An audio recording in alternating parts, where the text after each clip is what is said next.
Halo Mas. Hai, akhirnya aku Hai. aku udah deg-degan loh. Aku juga. Jangan sampai. Selamat siang. Teman-teman pembelajar, aku Nah, kira ada apa? Aduh. kita Akhirnya panggil kita bisa gabung di sini. Senang banget ya. Assalamualaikum semuanya, Mas Sopi. Sehat ya? Waalaikumsalam. Alhamdulillah harus sehat.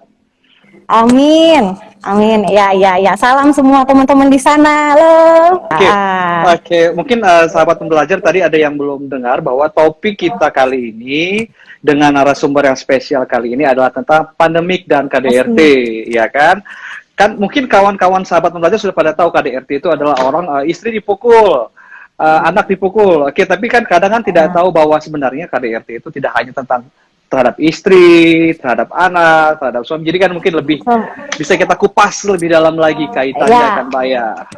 Oke, nah menurut dasar hukumnya yang bisa di-search lah di mana aja di media sosial udah banyak ya, Undang-Undang Nomor 23 Tahun 2004. Nah, KDRT itu memang ada bentuk-bentuknya, ada yang dipukul, itu yang udah sering kita lihat dalam bentuk fisik. Jadi Ya, ada bentuk darah ditonjok dan lain-lain. Nah, yang sekarang sering terjadi adalah kekerasan yang namanya kalau dikaitkan dengan pandemi karena orang sering bertemu di rumah, sering berkumpul di rumah, otomatis ketemu sama orang yang itu-itu aja.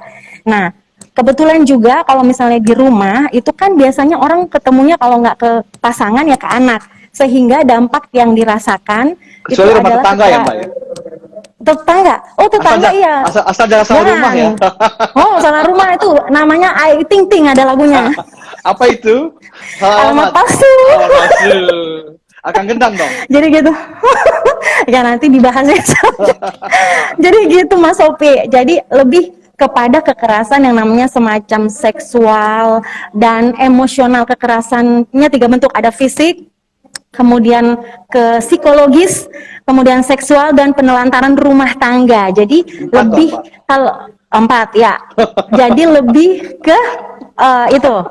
Kalau saat ini di Apa? rumah lebih ke kekerasan yang namanya ucapan-ucapan seperti Oke. itu ya, karena kan ketemu tiap hari. Jadi memang menurut sosiologi juga ketika kekerasan terjadi itu didasarkan pada karena seringnya pertemuan menimbulkan konflik, apalagi sekarang banyak PHK, terus kemudian juga kerentanan ekonomi, belum ada kejelasan dari pemerintah, vaksin juga belum ada, jadi pelampiasannya ke istri dan anak. Istri juga tingkat stres tinggi, akhirnya pelampiasannya ke anak kan Mas, yang berita dia membunuh anaknya itu, belajar Oke. sampai membunuh anaknya. Oke, jadi kita coba ambil kesimpulan dulu dari yang pertama topik tadi. Jadi kekerasan dalam rumah tangga itu ada empat ya, Mbak ya. Ada Pertama empat itu ya. fisik, itu sudah banyak yang paham bahwa itu ada kekerasan. Kedua adalah Iya. kekerasan verbal. Mm-mm.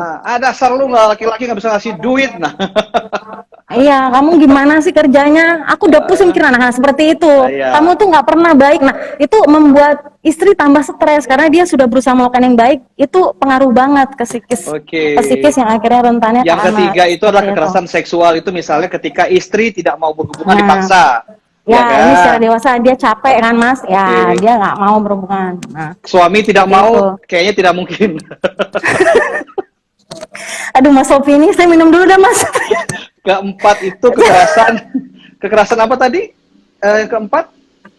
Penelantaran rumah tangga, jadi nggak dikasih gaji, nggak dikasih biaya gitu, istilahnya lu deh yang cari duit gitu loh. Gue udah nggak bisa lagi lu cari duit. Biasanya sekarang makanya ibu-ibu juga dipaksa cari duit sama anaknya, laki-laki leha-leha di rumah gitu. Mau buang aja ke laut. Banyak karena budaya patriarki kita kan laki-laki di atas perempuan, jadi dibenarkan oleh beberapa budaya, dia kan laki-laki nggak apa-apa.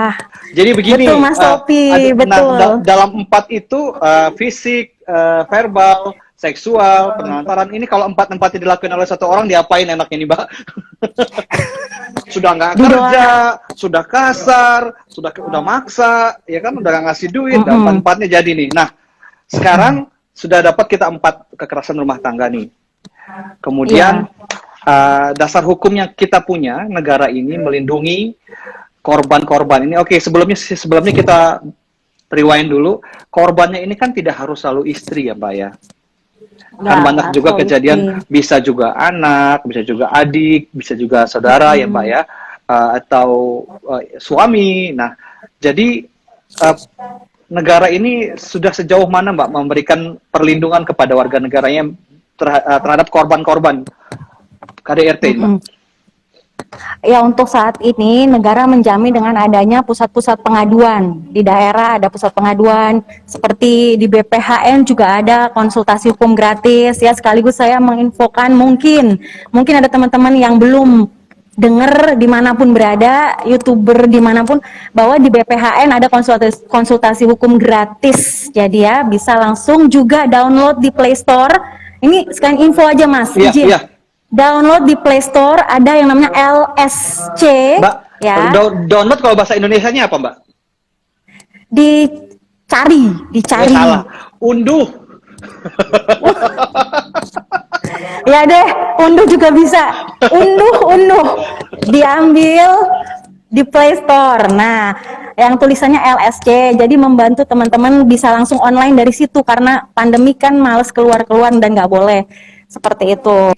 Buat sahabat pembelajar, bagi yang memang pernah mengalami atau sedang mengalami atau nanti mengalami kekerasan dalam rumah tangga, jangan ragu-ragu untuk meminta perlindungan negara jika kira-kira membahayakan keselamatan. Ya, jadi betul. jangan dibiarkan dengan alasan oh saya sayang nih sama dia akan berubah.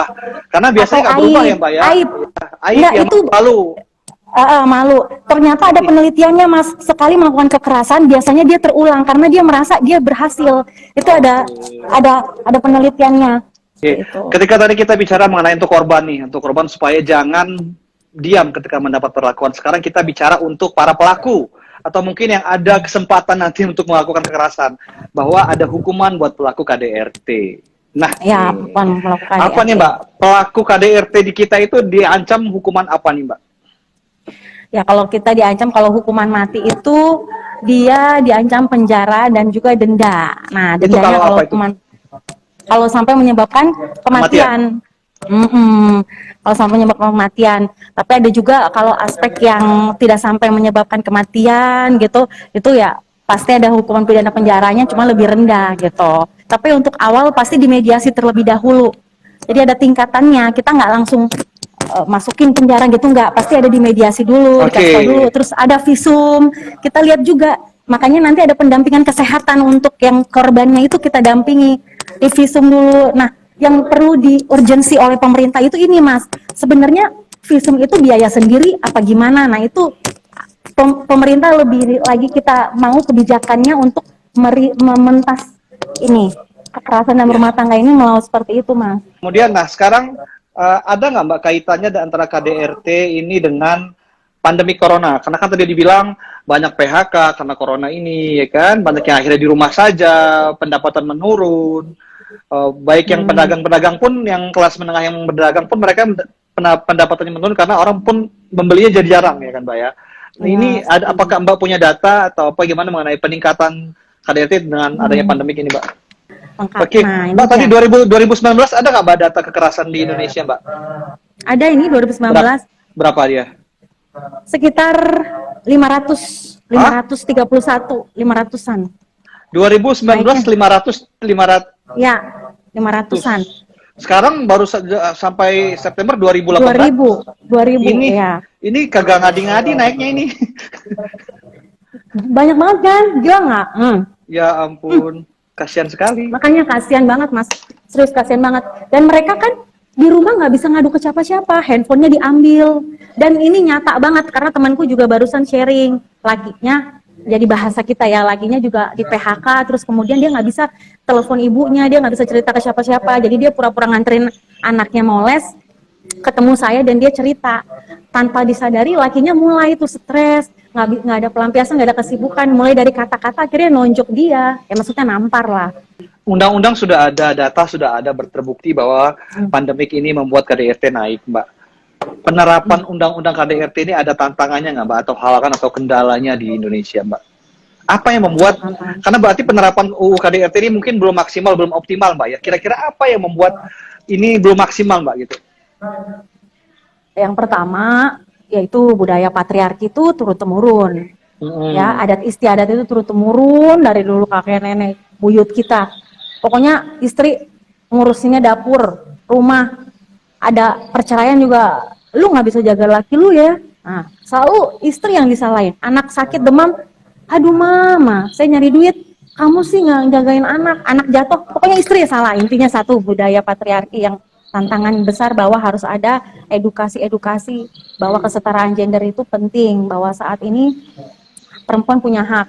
Yang kedua adalah pemerintah memang terfokusnya lebih ke infrastruktur. Jadi pemerintah lebih melihat bagaimana mereka itu membenahi pelakunya. Padahal sebenarnya juga perlu dibenahi korbannya.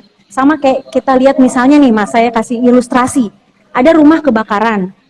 Nah, sebenarnya yang mau diselamatin itu kita yang di dalam rumah beserta barang-barangnya atau orang yang melakukan usaha bakar rumah kita. Kalau ada orang mau bakar rumah kita dan udah terbakar nih, kita nyelamatin diri kita yang di rumah, yang dengan barang-barang, atau siapa yang bakar rumah gue tadi? Siapa yang Selamatin dulu ya, selamatin dulu ya. Iya, makanya kita harus selamatin dulu. Sebenarnya korbannya juga harusnya kita manage dia pemulihan batin supaya dia bisa melakukan juga kepada yang lain bahwa dia pernah merasakan itu dan impact yang lain dia bisa mencegah lagi kejadian yang serupa gitu. Speak Kalau up. diputus speak up, kalau diputus di pelaku ya udah pelakunya muncul lagi nanti pelaku yang lain. Biasanya ada penyintas begitu sih gitu. Iya ya. Jadi gitu tadi.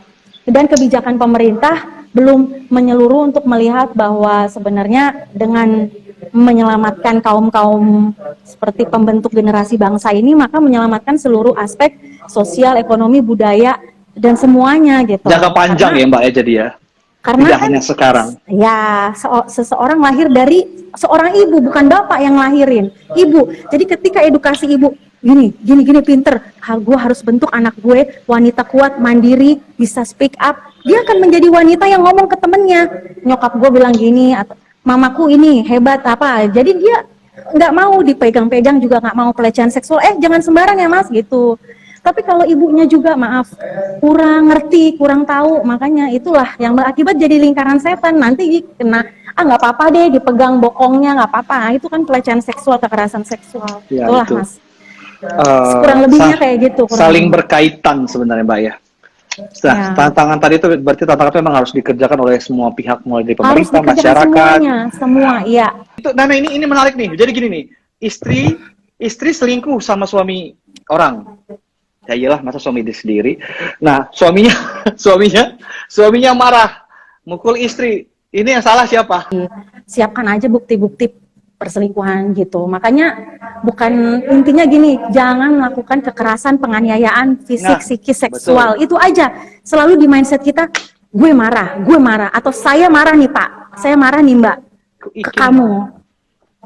Tapi bukan berarti marah itu ku tonjok ya atau Membenarkan. iya, nggak bisa menurut tetap kita patokannya Undang-Undang Nomor 23, kita punya landasan hukum. Ketika kamu melakukan penganiayaan dan kekerasan fisik, kamu salah, itu aja. Nah, itu dia. Nggak bisa diganggu gugat. Berarti mau Gitu.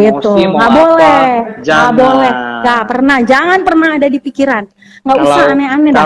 Kalau ke pelakor, nggak usah aneh-aneh, jangan. Mancing-mancing ini. Dah. Soalnya kan Jangan banyak ya. tuh video-video, pelakornya itu diantem, dikasih cabai itu gitu. Jangan biasakan, jangan biasakan. Segala suatu tindakan itu akan ada akibat hukumnya. Jadi ketika misalnya Anda bermasalah dengan hukum atau emosi, serahkan pada pihak yang berwenang. Ya, misalnya terjadi perselingkuhan, kumpulkan bukti, laporkan. Atau hal-hal lain yang jangan sampai malah bawa bumerang karena kita nanti. Betul, karena kita apa? Kita masyarakat berbudaya hukum. Whatever lah pemerintah kayak gimana. Yang penting kita sebagai pribadi mau melakukan hak dan kewajiban kita yang benar sebagai warga negara Indonesia. Udah, pegang aja terus itu. Salam NKRI. Nah ini ada nih, adakah perlindungan khusus jika kita melihat ada korban KDRT? Yang pertama ya, kita harus segera melakukan pertolongan darurat ya kan, pertolongan darurat baru. Yang kedua, kita coba mengajukan bantuan permohonan kepada dia ya, apalagi yang tahu ya itu tadi, kita mencoba melindungi dia dulu, melindungi dia apapun yang kita bisa untuk melindungi dia. Kalau kita udah tahu dia korban KDRT ya, jangan dibiarkan lari gitu loh. melindungi dia selaku, karena ada di pasal 15. Coba dibaca nanti di pasal 15 Undang-Undang KDRT, setiap warga negara, semua warga negara berarti wajib untuk mencegah tindakan KDRT, melindungi, melakukan pertolongan pertama juga. Nah, seperti itu, Mas Sofi. Jadi wajib. Jadi jangan diam. Wajib sebenarnya. Dan ketika Jangan ada diam. orang, kan ketika suami misalnya pelaku KDRT-nya bilang, ini urusan rumah tangga gue, lo nggak usah ikut-ikutan.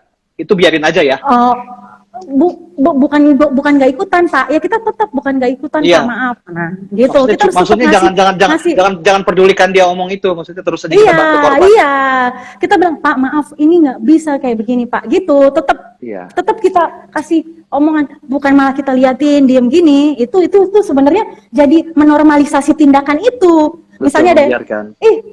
Tika seksi banget sih kamu. Nah, kita ngomong, maksudnya seksi apaan, Bos? Gitu. Jadi kayak Iya. jangan gitu. Aku perempuan juga, Oh, iya. hargailah. Gitu. Tika lu cantik banget, seksi banget kayak cewek yang bisa atau apalah. Tapi kita kasih tahu dia jangan gitu. Itu berarti itu nanti kesannya masuk ke ranah seksual. Kamu Pelecehan, melecehkan ya. saya sebagai wanita, objek. Saya dijadiin objek kamu. Objek kamu. Wah, Berarti ini bisa bukan gini. ini udah bukan KDRT lagi nih kalau begini. Pelecehan ya.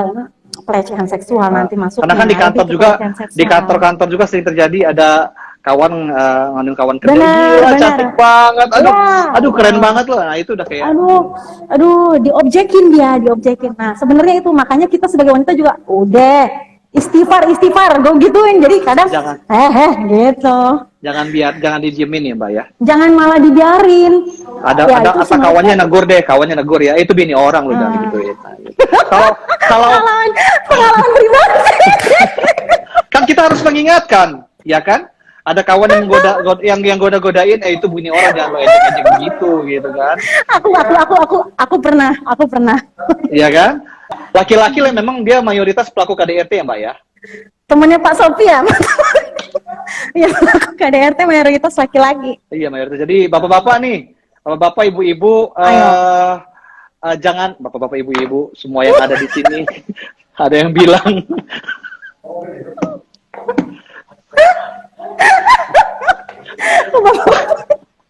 Pak Ho senyum dong biar tema KDRT makin adem. Udah begini cetakannya Bu, agak bisa dirubah. Udah sih. Aduh Pak, maaf Pak. Kita kok jadi banyak.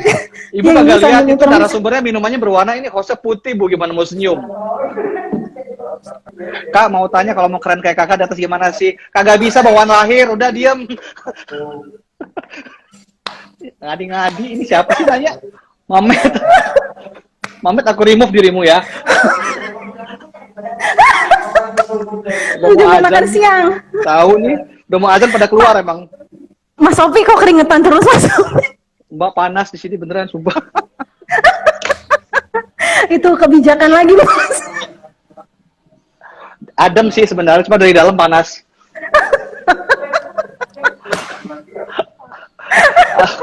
Ya sahabat pembelajar, jangan ragu-ragu, jangan segan-segan jika mengalami kekerasan atau melihat sesuatu yang kira-kira KDRT, laporkan atau mediasikan. Jika korbannya kira-kira takut, beri motivasi agar mau melaporkan atau lepas dari lingkungan tersebut untuk kita mediasi ke arah yang lebih baik. Ya setidaknya kita bisa membantu mereka lah ya. Mbak Kartika, ada pesan nggak buat sahabat pembelajar nih tentang KDRT? Apapun yang ngerasa ngeganjel, coba dibicarain ke tempat yang tepat. Kalaupun punya teman deket, cari teman deket yang malah membangun kita, bukan malah membuat kita makin salah langkah. Ya kan, kadang-kadang ada temen ngomporin, udah lu ini aja break up atau apa. Padahal ada hal yang jadi di-compare ya teman-teman antara agama, hukum pemerintah, sama kesehatan. Itu di-compare. Kalau saya sharing aja. Menurut kesehatan pernikahan dini ini nih di-compare. Jadi belajar melihat dari banyak sisi buat teman-teman semua yang tercinta di sini. Mbak Kartika, sampai jumpa lagi. Sukses selalu, sehat selalu. Jangan lupa pakai masker, yang pakai masker itu keren. Oke Mbak, bye-bye ya. Assalamualaikum warahmatullahi wabarakatuh. Waalaikumsalam. Salam pembelajar.